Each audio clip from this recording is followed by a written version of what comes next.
başlayacak, haberin olsun. Vallahi bir anlaşılırsa Abdullah Bey'i tamamen kaybederim. Hepiniz inandınız tabii. Bu kadın senelerdir seni böyle mi elinde tuttu Abdullah?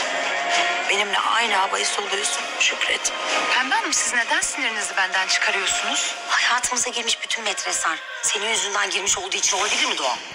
Boşanma falan olmayacak. Abdullah bana aşık.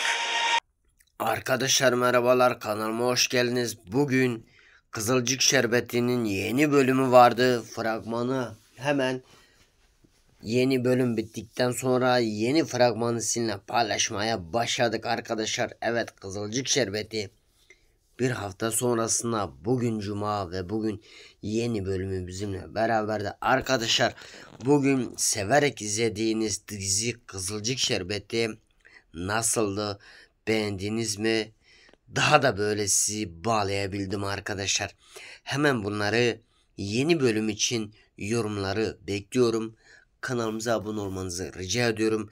Görüşmek üzere. Hoşça kalın.